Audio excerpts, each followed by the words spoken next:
Welcome to Fire Leo Tarot. I'm a tarot reader and intuitive. Shout out to all my lovely fire Leos. Your energy is coming out pretty chaotic, of course, because it's been a little minute here. All right, but let's see what we've got. We got cards on the ground, Leo.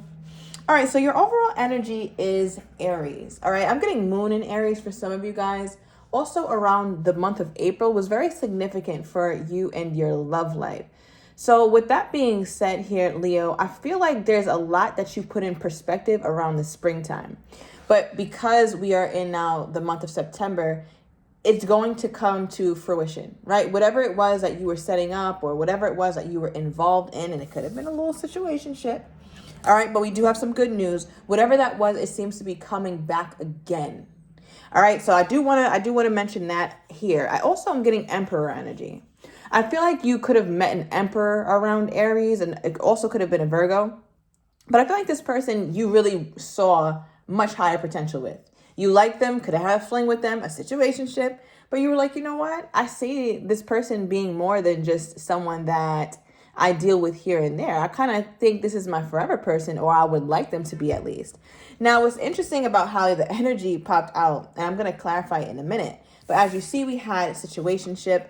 Now, just a side note, someone could have called you like a pretty little thing or like a handsome young fella. I don't know who the hell would say that unless it's kind of giving cougar vibes, all right? But I don't know. But anyway, we go from situation to situationship, I should say, to significant other.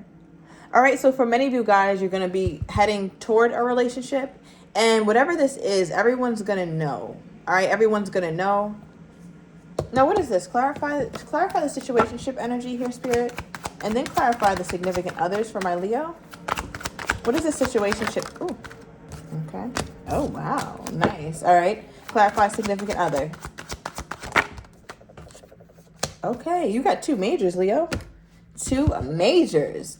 Now, what's interesting is I talked about Aries being Emperor energy as well. And we have the divine counterpart out here now, which is the Empress.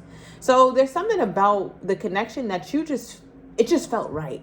It just seemed like, yeah, this is the one. I should be putting my eggs in this basket. And I should be at the very least, seeing where this whole thing could go. It could have been a Libra or a Taurus you were dealing with. Right? So I feel like as you kind of sized this person up and saw them in higher regard, you started thinking more and more about like having a full-blown relationship. And that's when things started turning. But I feel like it could have been a turn for the better. All right, but during that time, there was lots of confusion. Give me more. And then I want to get into your person's energy. What is this here, Spirit? Okay, we have the Moon card reversed, so some Pisces energy. There's also going to be a full moon, I believe. All right, quote, let me know. Take it with a grain of salt. You guys know I'm working on astrology particularly, but I believe September 17th, all right? A full moon in Pisces. And with this Pisces energy out here reversed, I feel like there's going to be, I want to say some closings of cycles, right? Because we do have the Wheel of Fortune, card number 10, which does talk about endings, but it's also about new beginnings. So I feel like for many of you guys, you're going from situationship, kind of single, but still kind of open to a relationship with a particular person, to where people know who you guys are. People know that you're an item. All right, so take that as it resonates. But now I want to get a little deeper into whoever this opposite energy is. Who is this person here? Ooh, the Ten of Pentacles wanted to kind of pop out there, Leo. So definitely some long-term energy vibes I'm getting from you guys. Now remember, if you guys have been watching my channel, for many of my Leos, you felt like Leo season was kind of lackluster. You didn't really have the growth or didn't reach the goals, the success, the milestones that you felt like you would have reached during Leo season. And that's okay, because we kept getting, I don't know if you guys have been watching very like attentively, but a lot of times when I would pull my timestamp card, we would get September in all different ways, right? We would get the month of September, specifically Virgo season, the season we are in now, being very significant for the Leo. All right. So I cannot make light of that. All right. We have the 1111 card popping out, the Four of Wands. Give me more here, Spirit, on this person's energy toward my Leo. When you were ready for a relationship here, Leo, they weren't. They just weren't. Clarify this. Okay. Overall energy, Ace of Swords, with their energy toward you. This is communication conversation. I feel like your person wants to say something or wants to kind of steer the conversation because there's a lot that they feel, there's a lot that they think that they don't say. But this kind of feels like I'm tired of waiting on this. I'm tired of just beating around the bush. This is something I should say to my Leo. It's been too long. It's been too chaotic. I feel like there's so much miscommunication here. And perhaps it's not that you guys are so heavily communicating, but it's the fact that you guys aren't communicating what you actually want to say. Right? So with this Ace of Swords, it does talk about epiphany moments, clarity, obviously communication. It could also be a break in silence for those of you guys who have not been talking to this person. Now, the first card is the Four of Wands, but it's covering the Empress. Right? And the Four of Wands is a really nice card. It's a celebration card. It's a moving forward card, but it's still not the end game. Right? And I feel like, Leo, you started with this person with the end game in mind. And by that, I mean, when you met this person, you're like, yeah, I'm taking this person seriously. And I would like for them to take me seriously too. But I don't think they did. Not as serious as you were. I'll say that. Because this Four of Wands is definitely something that is not, you can't make light of it, but it's also not that serious. Now, what's interesting, as this person's feelings mature, then we have the Seven of Wands. Okay, popping out with that devil energy, Capricorn. All right, you could have been dealing with a Capricorn who has a Pisces moon, or somebody has a Capricorn moon here. That could be you or your person. Now, what's interesting about your person's spread is that I feel like they I don't even know how to, hold on. Clarify this. Okay. So you know how the devil card and the moon card could talk about illusions, right? And now we have the truth deck popping out with the actual illusions card. And why that's very significant, especially in this reading here, Leo, it feels like your person had this very toxic trait. And I feel like they were trying to get past it or get over it, but they still have it. Like they still have some sort of toxicity within them. I feel like your person is so inclined toward you, though. They're very attached to you, or there's something about you that they just can't let go. They just can't get away. I feel like part of them is trying to leave behind their toxicity, or whatever this is that they're having difficulty holding on, whatever this illusion is that they're holding on to. But there's a part of them that still has an appetite for it. What is this? Clarify the spirit.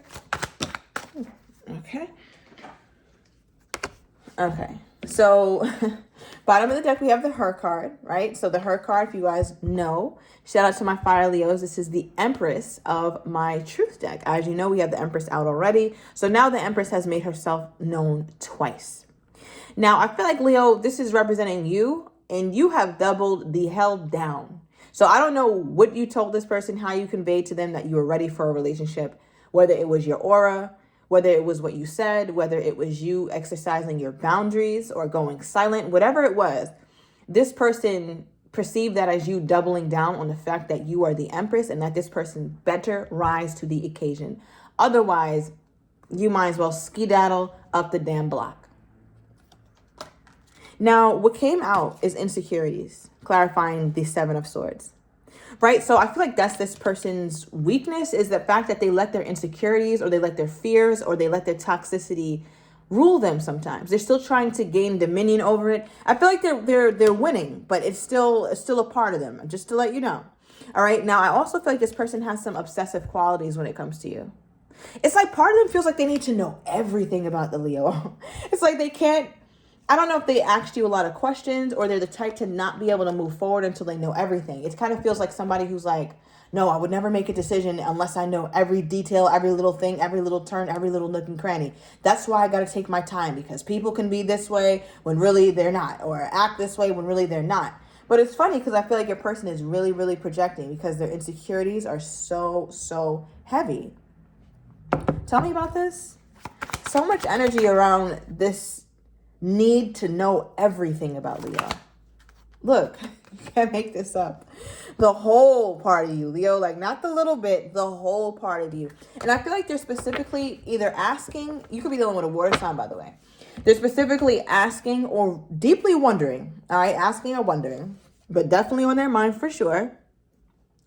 your dynamic with your family members, particularly a father figure, all right, and a child, all right? So I don't know if that's going to resonate with most of you guys, probably not. So I'm going to move on. But nonetheless, they're very concerned with how you are and how you operate outside of love, outside of relationship. So that's you, obviously, in family, as I mentioned. That's you in work. That's you in conflict. That's you in love. That's you when you're excited. Like, they just want to know all these things because they feel like the more they know, the better decision they'll be able to make about how to go forward. But you're never going to know everything about a person. You could be with them for 40 years and you're going to find out something new tomorrow if you ask the right questions or they're in the right situation, right? So I feel like your person is almost, it seems like they're kind of fighting or going after some sort of losing battle. Something about a hotel could have significance here. I feel like they're trying to get to know every part of you in a very short period of time, or it's just inappropriate a little bit. I don't know, Leo, I don't know what they're asking about or what they're... Clarify this, please, Spirit, because I'm not understanding this. Or sometimes you're noticing it, like it's not all the time. It's not consistent, I should say. Sometimes they may just kind of throw so many questions at you and you're just like, wait, where is all this coming from? I feel like I'm being interrogated. But then other times they ask you nothing, or they go quiet, or they get really shy. So I feel like they kind of go up and down between how they really want to get to know you. It's like, should I go about it organically? Should I let it happen? But no, that's too slow. So let me like kind of go at Leo crazy with these questions or something like that, Leo. I don't know what this is. Give me more. Because I feel like this person thinks about when you guys are official. It's like, when we're official, everybody will know. Or I don't want to be embarrassed. If I do make Leo my woman, or I do make Leo my man, I don't want to be embarrassed by the Leo if they're not really into me. Okay, we got a card on the ground. Ooh, all right. There's something about this message here, Leo. All right, I'm going to go ahead and say that. But we have a card on the ground. It looks like it's the Five of Wands. Okay. We got it in the reverse. Now, what's interesting about the reversal is that with this person's energy toward you, it's that there's an emphasis here on your person not wanting to be going crazy in their mind. They don't want it. They're trying. Remember I said earlier, like they're trying to drop their insecurities, or they're trying not to identify with their insecurities as much. So I do feel like they're doing some work, Leo. I must say that. But it's definitely something that's still a part of them. They're trying their best to surrender to it and just say, you know what? Love isn't going to be this very easy thing, especially when it comes to them, because they're known for making things more difficult than it has to be. No, love may not be easy, but it also don't got to be like this. I feel like your person makes it a lot harder than it could be if they would just fully surrender. Okay, because we have Judgment having several meanings, but the one that's sticking out to me mostly is the need to surrender and give it to the Most High. I mean, you literally see these two people, or there's a few people actually all in this card, who are looking up, right? And when your arms are open, it's just like, that's a nonverbal or the body language way of saying, like, I receive, like whatever it is I receive, whatever I'm not understanding, I'm relinquishing that. I'm giving it to you. I'm giving it to the Most High. Please take care of it. So there's a lot of trust when it comes to the Judgment card, but it also puts the onus back on your person, because then they have to make a decision. At the end of the day, no matter how much you pray, no matter how much you try your best to surrender, it doesn't stop you from having to make the decision. No one's going to do that for you. So I feel like that's where your person is at now. Okay, now how does this person think that my Leo is feeling toward them? How does this person think that my Leo is feeling toward them here, Spirit? Ten of Wands. Okay. Bottom of the deck, we have the Hierophant. Right? So they feel like your overall energy, Leo, toward them is the Hierophant. Now, you come off to this person like you have a need to do things properly. We ain't skipping no steps. We are not doing anything unorthodox. I want to be very traditional about how we go about it. I want to do things right. They also look at you, Leo, as a bit rigid, or you may have difficulty, at least this is what from their perspective. They think that you have difficulty here allowing things to just be, right? Like you kind of have to be the one to set the tone for everything. And they kind of just see you as a little bit like, damn, if I come toward the Leo, I got to come toward the Leo correctly, because they feel like this situation could be a bit burdensome, right? Or a bit stressful, not just to them, but also stressful to you. And it's stressful because, again, you started out knowing what you want. And I think you doubled down on it somewhere. Somewhere within this connection, Leo, this person got the vibe that you're doubling down on the fact that you want higher commitment. Some people start to fall back and be like, oh, no, it's no big deal. We could just be friends. I'm not pressing it. But no, the Leo doubled completely down. And this person never forgets when you did that. And I feel like they respected it, though, right? Because there's one thing about someone who's just going to stand on business, or not, I want to say someone who's not going to change up their stance depending on how the other person receives it. And that's Leo for you. All right, so give me more on this person's energy toward my Leo at this time. You are intoxicating. Okay, I mean, that reminds me of that double energy, that bit of obsessive energy we have. All right, we also have I had to leave. All right, so we're going to go into the extended. I want to see more what this card is, as well as I'm going to overturn these cards. I want to get your person's next actions toward you, how they're truly feeling and don't have the courage to say, as well as what you're not expecting and the likely outcome. So if you're interested, Leo, everything is down below in the description to the extended. See you in a minute.